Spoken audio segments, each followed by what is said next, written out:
Hi, good morning. Let us start the chapter Coordination Compounds of class 12th. Double salt. What is a double salt? It's a compound which is completely dissociated in aqueous solution. अब आप सोच रहे होगे कि chapter तो coordination compound का और ma'am ने स्टार्ट किया डबल सॉल्ट से. कोऑर्डिनेशन कंपाउंड को अंडरस्टैंड करने के लिए हमें डबल सॉल्ट का पता होना चाहिए. डबल सॉल्ट वो होता है जो वाटर में फुल्ली डिसोसिएट हो जाता है. What does it mean? Say for example, alum. Alum is K2SO4 dot Al2SO4 whole thrice dot 24H2O. We call it फिटकड़ी इन कॉमन लैंग्वेज. जब इसको वाटर में हम डिज़ोल्व करते हैं तो पोटाशियम अलग हो जाता है, सल्फेट जुदा हो जाता है, एल्यूमिनियम भी जुदा हो जाता है, सब एक दूसरे से जुदा होके पानी में फ्लोट करते हैं. मींस ये सारे आयोन्स अलग अलग हो जाते हैं. बट कोऑर्डिनेशन कंपाउंड में ऐसा नहीं होता है. Coordination compounds are those which are not completely dissociated or ionized in aqueous solution. See, this is the example. अब आप इसको वाटर में डिज़ोल्व करो, ये कोऑर्डिनेशन कंपाउंड है. इसका साइन क्या होता है कोऑर्डिनेशन कंपाउंड का? उसमें स्क्वायर ब्रैकेट जरूर होगी. अब जो स्क्वायर ब्रैकेट में वॉट एवर इज़ प्रेजेंट ना, वो बोलेंगे जीना तेरे संग मरना तेरे संग, हम तो जुदा नहीं होते. तो जो बड़ी ब्रैकेट के अंदर पड़े होते हैं वो जुदा नहीं होते, but what ever is kept outside वो आयोनाइज हो जाता है. ये 4 पोटाशियम है ना, ये देखो ये वाटर में गेड़ियाँ मारने निकल गए. बट आयरन और साइनाइड एक दूसरे का पीछा और साथ कभी नहीं छोड़ेंगे. मीन्स अगर मैं आपको इसी कंपाउंड में बोलूँ जरा आयरन को डिटेक्ट करना, वो डिटेक्ट नहीं होगा, वो टेस्ट नहीं देगा, बिकॉज वो वाटर में आया ही नहीं, वो तो साइनाइड के साथ बैठा था. इन्हीं कोऑर्डिनेशन कंपाउंड्स के बारे में हमें इस चैप्टर में पढ़ना है. इससे रिलेटेड वोकैबलरी क्या है, इंपॉर्टेंट टर्म्स क्या है, पहले हम उन्हें अंडरस्टैंड करते हैं. See, whatever is present outside the square bracket is known as counter ions. Square bracket as well as the materials or the species included in it, they are collectively known as coordination sphere. तो coordination sphere क्या होता है? Square bracket के अंदर जो कुछ भी होता है उनको मिला के हम कोऑर्डिनेशन स्फेयर कहते हैं. और कोऑर्डिनेशन स्फेयर में हमेशा आपको 2 लोग मिलेंगे. जो स्टार्टिंग में पढ़ा होगा वो सेंट्रल मेटल एटम या आयोन कहते हैं. जो बाद में पढ़ा होता है उसे हम लिगेंड्स कहते हैं. सेंट्रल मेटल एटम या आयोन कैसा होना चाहिए? उसका स्मॉल साइज होना चाहिए, हाई इफेक्टिव न्यूक्लियर चार्ज होना चाहिए, और उसके पास वीकेंड डी ऑर्बिटल होना चाहिए. डू यू नो ये सारी बातें कहाँ पाई जाती हैं? ये डी ब्लॉक एलिमेंट्स में पाई जाती हैं. तभी तो सारे कोऑर्डिनेशन कंपाउंड जो है वो डी ब्लॉक एलिमेंट्स के हैं मोस्टली. अब ये लीगेंड कौन होता है? लीगेंड इस दुनिया की कोई भी स्पीशीज़ होती है which has at least 1 lone pair of electron for donation, जो कम से कम 1 इलेक्ट्रॉन के पेयर का तो दान दे, उसे हम कहते हैं लीगेंड. और ligand is also acting as Lewis base. Whatever donates electron उसको हम ल्यूविस स्पेस ही तो कहते हैं. लीगेंड्स किस तरह के होते हैं? Ligands can be classified as negative. जो नेगेटिवली चार्ज स्पीशीज़ होती हैं सारी की सारी वो लिगेंड का काम करती हैं. Cyanide negative, NO2 negative, Cl negative, F negative, Br negative and so on. Neutral कौन होता है? जैसे अमोनिया, इन होता है इथेन 1,2 डायमीन. अभी इसकी स्ट्रक्चर भी आएगी नेक्स्ट पेज पे. वाटर, मिथाइलमीन. डू यू नो इनके ऊपर कोई चार्ज नहीं है but they have loan pair of electron, जिसकी वजह से ये ल्यूविस बेस यानी कि लिगेंड का काम करते हैं. ये पॉजिटिवली चार्ज्ड भी होते हैं. पॉजिटिव चार्ज, अब आप सोच रहे होंगे पॉजिटिव कैसे हो सकता है, इसको तो लोन पेयर देना है. लोन पेयर देने के बाद ये पॉजिटिवली चार्ज स्पीशीज़ बन जाती हैं, राइट. तो ये लोग सारे के सारे लिगेंड का काम करते हैं. Ligands can also be classified. See, ligands can also be classified as monodentate.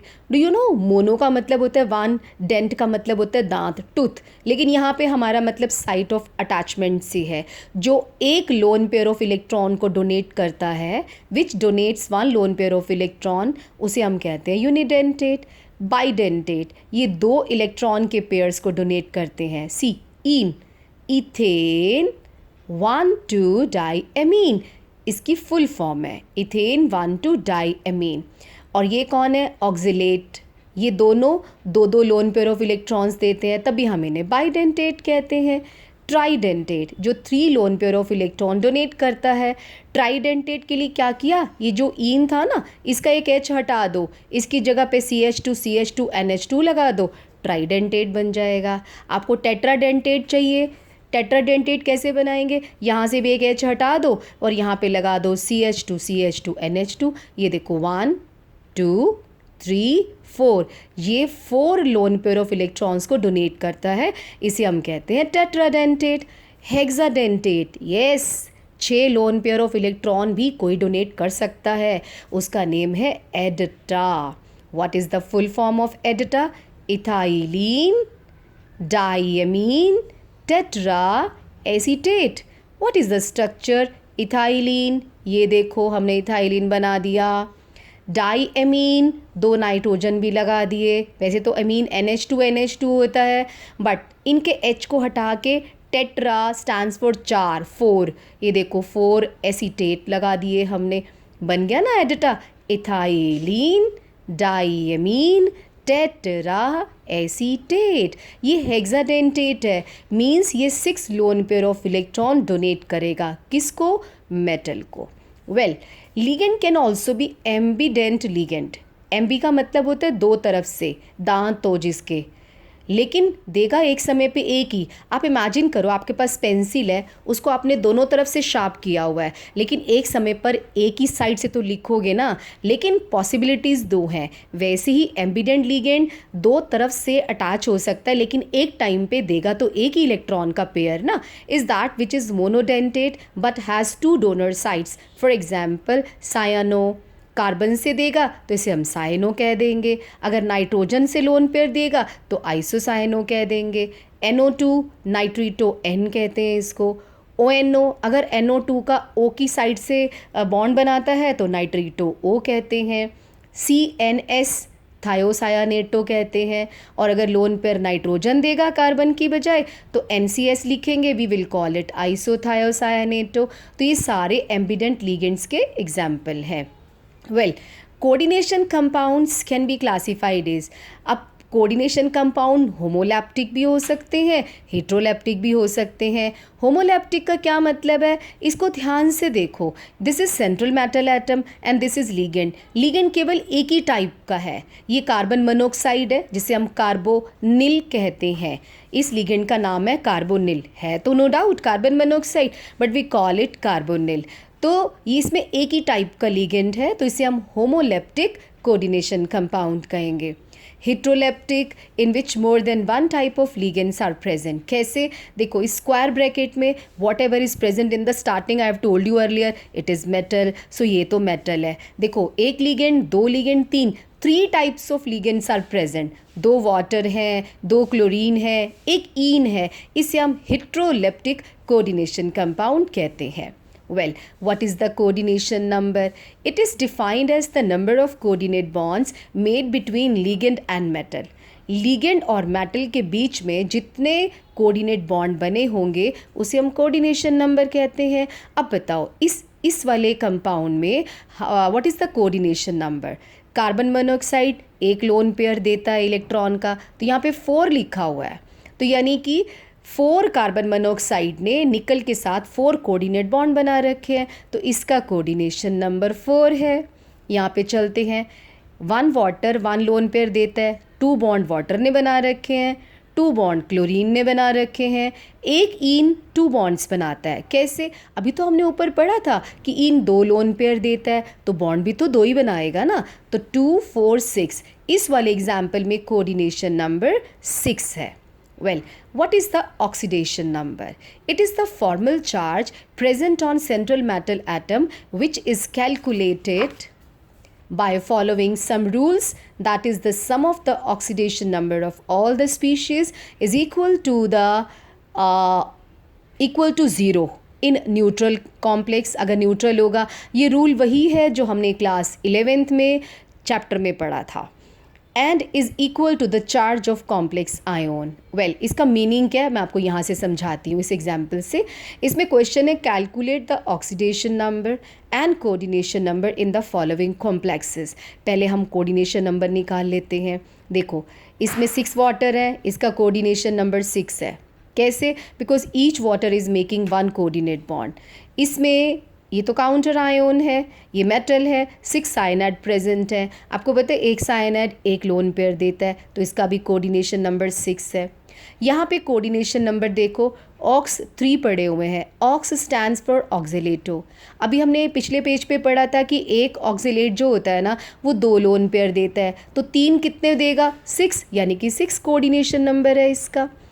इसका कोऑर्डिनेशन नंबर 4 है, इसका कोऑर्डिनेशन नंबर 6 है, इसका कोऑर्डिनेशन नंबर 2 ये बना रहा है, 2 अमोनिया बना रहा है, 2 क्लोरीन बॉन्ड बना रहा है, तो इसका कोऑर्डिनेशन नंबर 6 है। ठीक है, ये हो गया कोऑर्डिनेशन नंबर। अब हम ऑक्सीडेशन नंबर कैसे निकालेंगे? देखो 11th क्लास में हमने रूल पढ़ा था, यहाँ मैं आपको समझाने की कोशिश करती हूँ। Let me take one extra page. See, अगर हम इसे देखें, Cr water 6 3 positive, coordination number तो हमने निकाल लिया, इसका 6 होता है।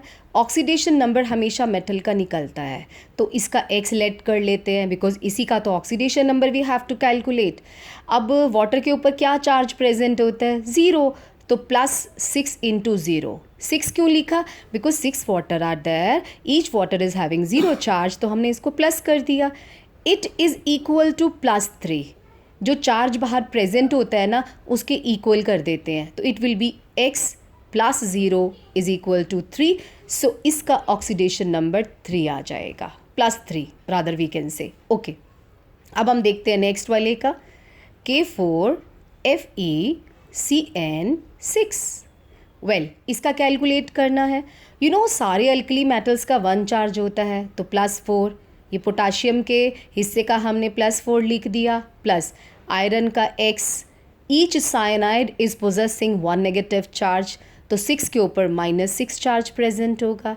It will be equal to 0, because बाहर कोई भी चार्ज प्रेजेंट नहीं है, तो हम इक्वल टू 0 कर देंगे। ऊपर वाली स्पीशीज़ में बाहर 3+ वॉज रिटन, तो हमने इक्वल टू 3+ कर दिया था। Well, x -2 equal to 0, x will be equal to +2। So iron का यहाँ पे ऑक्सीडेशन नंबर +2 आ जाएगा। वेल, नेक्स्ट है CrOx 3 नेगेटिव। क्रोमियम का x लेट करेंगे और एक ऑक्सिलेट पे -2 चार्ज होता है। ये आपको कैसे पता? याद तो है, अभी हमने पीछे करा था, ऑक्सिलेट की शक्ल ऐसी बनी हुई थी, इट वॉज डाइडेंटेड। देखो इसके ऊपर 2 नेगेटिव चार्ज था, अगर नहीं पता तो मैं अब बता रही हूँ, देख लो आप। ऑक्सिलेट के ऊपर 2 नेगेटिव चार्ज होता है, ईन इसे कहते हैं, राइट? CH2 इसके ऊपर कोई चार्ज नहीं होता है, 0 होता है, और ऑक्सिलेट पे -2 होता है, राइट? अब ध्यान रखना आप। Well, x each oxalate possesses -2 charge, तो 3 ऑक्सिलेट पे कितना होगा? -6। सो x + -6, ऑफकोर्स +-6 ही होता है, equal to the charge present outside the bracket, it will be equal to -3। x equal to -3 + 6, so it will come out to be 3। So इसका oxidation number 3 आएगा। इस वाले केस में अब हम चलते हैं कॉपर वाले में। कॉपर का हमने x माना, ईच अमोनिया पोजेसेस 0 चार्ज, तो +4 × 0 0 इक्वल टू +2, तो x will come out to be +2, तो इसका +2 आ जाएगा। अब इसमें x + 0 इक्वल टू -2, तो इसका -2 आ जाएगा। इस वाले का x +2 × 0 +2 × 0 -2, why? Because each chlorine possesses -1 charge, तो -2 इक्वल टू +3। लो मैं इसका लिख देती हूँ आपका कोबाल्ट वाले का, दोबारा से कर देती हूँ यहाँ पे।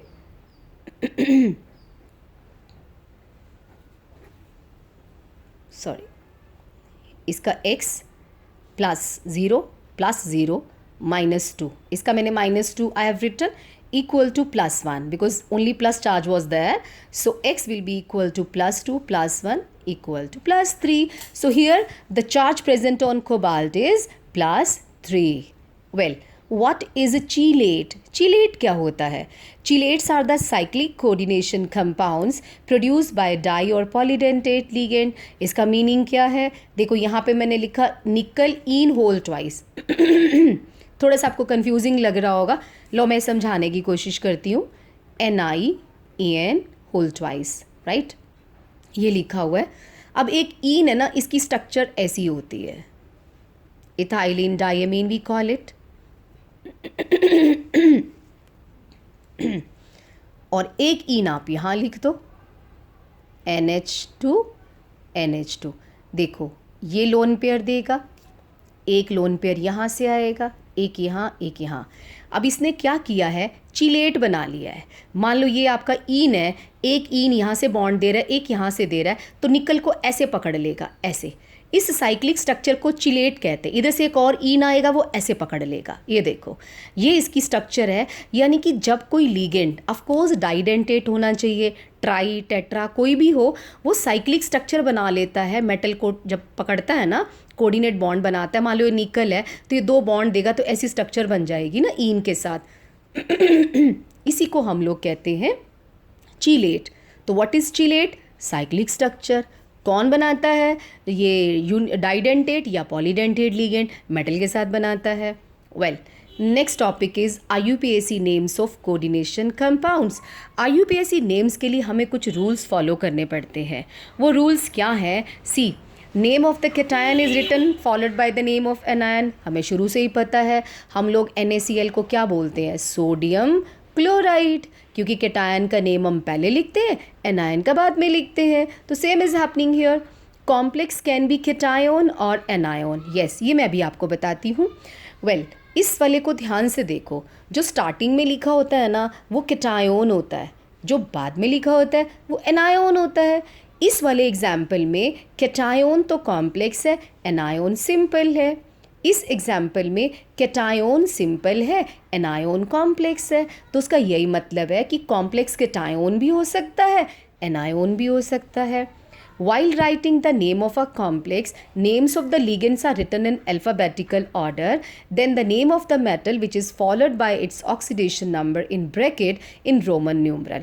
इस लाइन का क्या मतलब है आपको यहाँ से समझ में आएगा। देखो, हम पहले इस एग्जाम्पल को ले लेते हैं और उसका IUPAC नेम लिखने की कोशिश करते हैं। वेल, यहाँ पे कॉम्प्लेक्स पहले है, मीन्स कैटायन कॉम्प्लेक्स है, एनायन सिंपल है, डन। और उसके बाद ध्यान रखना, जब भी हम कॉम्प्लेक्स का नेम लिखेंगे ना, पहले हम लोग ना लिगेंड का नाम लिखते हैं। इसका नाम शुरू में नहीं आएगा, ये मेटल है। सॉरी।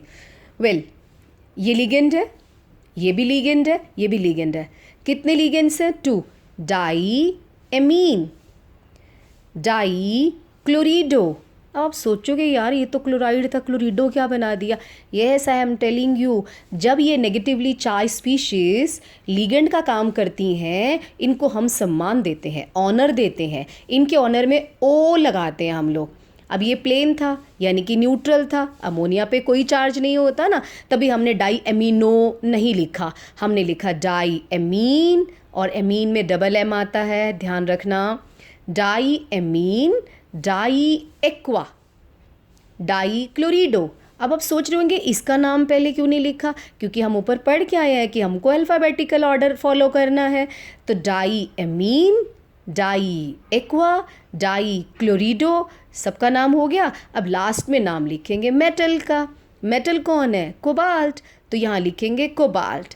ध्यान से देखो, मैंने यहाँ लिखा है metal which is followed by its oxidation number in bracket in Roman numeral. यानी कि जब जब हम मेटल का नेम लिखेंगे तो हमें किसका नेम लिखना है? मेटल के नेम के साथ ये इसका ऑक्सीडेशन नंबर लिखना है, वो भी रोमन न्यूमरल में। अब ये कोबाल्ट का ऑक्सीडेशन नंबर कितना है? 3। कैसे आया? जैसे मैंने ऊपर कैलकुलेट करना सिखाया है वैसे आप हर बार कैलकुलेट करोगे। तो 3 और लास्ट में लिखेंगे इस भाई साहब का नाम जो लास्ट में पड़ा है, एनायन। अब हमने लिखा लास्ट में क्लोराइड। जो क्लोरीन अंदर था उसके लिए हमने वर्ड यूज़ किया क्लोरिडो। जो क्लोरीन आउटसाइड द ब्रैकेट होता है नॉर्मल, जैसे NaCl में नॉर्मल Cl था, ये नॉर्मल हो जाता है तो हम इसका नेम भी नॉर्मल लिखेंगे, क्लोराइड। वेल, यहाँ पे अब इसका नेम देखो, पेंटा एमीन सल्फेटो क्रोमियम 3 ब्रोमाइड, राइट। बिल्कुल इसी पैटर्न पे है। आप 2-3 बार वीडियो को बार बार रिवाइंड करके देखोगे तो आपको समझ में आ जाएगा। हमने क्या रूल फॉलो किया कि हमने कैटायन का नेम पहले लिखा, कॉम्प्लेक्स का नेम लिखते वक्त लिगेंड्स का नेम पहले लिखना होता है और लिगेंड्स को अल्फ़ाबेटिकल ऑर्डर में लिखना होता है। तीसरी बात, जो न्यूट्रल स्पीशीज़ होती है उसके नाम के पीछे ओ नहीं लगेगा, जैसे ये sulphato because it is negatively charge species. फिर उसके बाद मेटल का नेम लिखेंगे, मेटल के नेम के बाद ऑलवेज ऑक्सीडेशन नंबर आएगा और वो भी रोमन न्यूमरल में। आप ऐसे नहीं लिख सकते। लास्ट में आएगा एनायन का नेम। वेल, अब यहाँ पे थोड़ा सा समझने की ज़रूरत है। कैसे? यहाँ पे कैटायन सिंपल है, एनायन कॉम्प्लेक्स है। अब हम लिखेंगे पोटाशियम और पहला लेटर स्मॉल होएगा, रिमेंबर वन थिंग। वेल, अब आप लिखोगे आपने टेट्रा पोटाशियम क्यों नहीं लिखा? ब्रैकेट के बाहर जो भी पड़ा होता है ना उसका नंबर नहीं लिखना होता हमको। अब पोटाशियम का नंबर हम नहीं लिखेंगे, हाँ अंदर होता तो ज़रूर एक एक का हिसाब देते हम लोग। Well, it is potassium hexacyanoferrate है। आयरन क्यों नहीं लिखा? फेरेट इसलिए लिखा क्योंकि कॉम्प्लेक्स एनायन था। यहाँ पे कॉम्प्लेक्स कैटायन है, कॉम्प्लेक्स कैटायन है। जब जब कॉम्प्लेक्स एनायन होगा उसके मेटल के नेम के पीछे 8 लगेगा। Hexacyanoferrate 2 is the oxidation number. यहाँ पे इसका नेम आएगा लिथियम टेट्रा हाइड्रिडो एल्यूमिनेट। एल्यूमिनेट क्यों लिखा? क्योंकि ये एनायन का पार्ट है। जब जब ब्रैकेट पीछे आएगी ना तो मेटल के नेम के बाद 8 आएगा। सोडियम पेंटा साइनो नाइट्रोसोनियम, इसे एनओ को बोलते हैं नाइट्रोसोनियम, नाइट्रोसोनियम फेरेट 2। इसका नेम है पोटाशियम ट्राई ऑक्जेलेटो क्रोमेट 3। इसका नेम है penta amine nitrito N cobalt 3 ion. Ion क्यों लिखा? बिकॉज ऊपर चार्ज प्रेजेंट था। Penta amine nitrito O cobalt 3 ion. Potassium hexa nitrito O cobalt 3। Sodium hexa fluorido silicate 4। Di chlorido bis, इसके नाम के आगे बिस क्यों लगाया? क्योंकि इसके अपने नाम में डाई शब्द आ रहा है। Bis ethane 1,2 diamine cobalt 3 chloride. ये मैंने आपको लास्ट वाले ऐसे ही बताए। अब आप ऑक्सीडेशन नंबर एक एक का खुद निकालो ध्यान से। अगर आप यही नेमिंग आप बार बार 2-3 बार कर लेते हैं तो आपको बात समझ में आनी शुरू हो जाती है। इतना बहुत है। मैं नेक्स्ट लेक्चर में, नेक्स्ट वीडियो में जो एनसीईआरटी की बुक में ना उल्टे क्वेश्चन भी दिए हुए हैं, नेम लिखा हुआ है, आपको स्ट्रक्चर बतानी है, हम वो डिस्कस करेंगे। A few questions will also be discussed of NCERT. आज के लिए इतना काफ़ी है, आप इसको प्रैक्टिस करो। All the best and do very much hard work. Bye bye.